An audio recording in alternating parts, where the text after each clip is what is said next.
Welcome to The Explainer. Today, we're diving into a really fascinating and influential text, a 1974 speech by Myung, the founder of the Unification Church. It's called The Day of Victory Over Resentment. Now, this speech isn't just a speech. It lays out an entire cosmic worldview and declares a massive turning point in spiritual history. So, let's get right into it. Right out of the gate, you can feel this incredible sense of urgency from Moon. He's speaking in New York, he's just finished touring all 50 states, and he is framing the mid-1970s as just absolutely pivotal. And not just for his own movement, but for the entire world's spiritual destiny. He's basically announcing that the rules of the cosmos are fundamentally changing. So, to really get a grip on what he's declaring, we're going to follow the logic of the speech itself. We'll start with the core problem, what he calls the fallen world. Then we'll look at God's plan to fix it, see why Jesus' mission is seen as incomplete, and then understand the task of the second advent. After that, we'll hit the big moment, the 1974 turning point, and finally, see what the call to action was for his followers. First things first, the fallen world. The speech kicks off by painting this picture of a universe that's completely out of whack, what he calls a cosmic inversion. This chart here really lays out the core of the problem. You see, in God's original blueprint, the hierarchy was supposed to be simple. God on top, then man, then creation. But, according to Moon's teaching, the fall of Adam and Eve flipped this whole thing upside down. Satan basically usurped God's position and became the sovereign of the world. And this creates a constant war, not just out there in the world, but inside every single person. Okay, so how do you possibly fix a broken cosmos? Well, the speech introduces this really key concept, restoration through indemnity. The basic idea is that to reverse the fall and get back to that original order, a price has to be paid. History, from this point of view, is really just the long, painful story of humanity paying off that spiritual debt to get back in God's good graces. And that brings us to God's plan for restoration.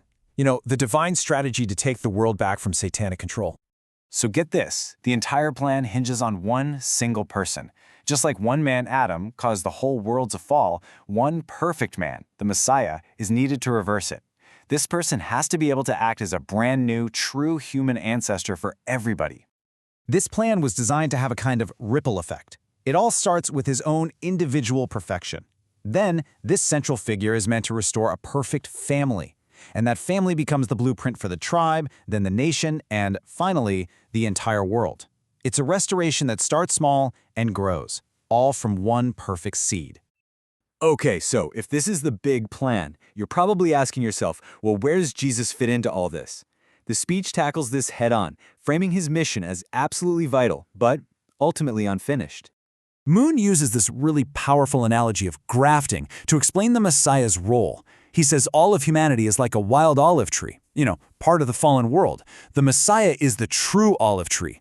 So to be saved, people and families have to be engrafted onto him, basically becoming part of this new perfect family line. Now, according to the speech, Jesus did succeed as the Messiah, but only on one level. Through his death and resurrection, he brought about spiritual restoration. He won the battle in the spirit world and laid a foundation for spiritual salvation for all of Christianity. But, and this is a huge point in the text, the mission was incomplete. Because Jesus was crucified before he could have his own family on earth, he couldn't create that model for physical restoration. So the physical world, Adam's world, was left unredeemed. And it's this very incompletion that sets the stage for the next phase of the whole plan. The task of the Lord of the Second Advent, whose job it is to finish the mission. So let's just ask the question the speech itself poses. If spiritual salvation is possible because of Jesus, why does the Lord need to come again?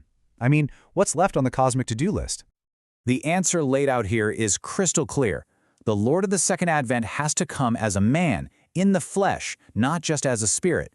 His job is to unite the spiritual and physical worlds, to win the fight on both fronts, and to finally liquidate, that's the word he uses, the ancient battle between God and Satan and establish a real physical kingdom of God right here on earth. And this brings us to the absolute core of this 1974 speech. This is the big announcement, a declaration that the cosmic battle has hit its ultimate turning point. The dynamic is about to flip from defense to offense. And he gives a very, very specific date for this shift, May 1st, 1974. This isn't some vague prophecy. It's presented as a historical, spiritual milestone that he says just happened. He calls this date the day of victory over resentment. The idea here is that for thousands of years, God's side has been suffering, paying this indemnity, and building up resentment over all its losses. This date marks the moment that debt is finally paid off, the resentment is conquered, and, like he says, midnight is over. A new day is about to dawn. This comparison shows just how dramatic this reversal of roles is supposed to be. Before this date, the speech argues, history was defined by Cain, who represents Satan's side, always attacking Abel, God's side.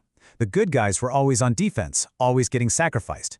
But after May 1st, 1974, Moon declares the roles have completely flipped. Now Abel's side is on the attack, and it's Cain's side that has to pay indemnity. It's a total paradigm shift. So if the cosmic tide is turned, what happens now? Well, the final part of the speech is a direct, urgent call to action, and it's specifically focused on a mission in America. Moon lays out this incredibly specific timeline. These next few years are presented as a make-or-break window of opportunity. He argues that God prepared America to receive the Lord of the Second Advent, but now the country is facing a hard deadline. By 1978, America must accept its mission, or, as he puts it, it's doomed to perish. And the responsibility for pulling this off? It falls squarely on his followers. Their job is to carry out the physical restoration of the world. And this requires, as the speech says, utter obedience to the central figure. It means denying yourself, your fleshly side, and having absolute, unshakable faith that with this new cosmic advantage, they can and will overcome Satan. So in the end, the speech is announcing this monumental shift from a long, painful history of defense to a brand new future of offense. This idea completely reframed the entire mission of the movement, and it really leaves us with a final, pretty provocative thought to chew on. What does it mean for any group, religious or not, to believe it has not only won, but has actually crossed the definitive point of no return in a cosmic historical battle?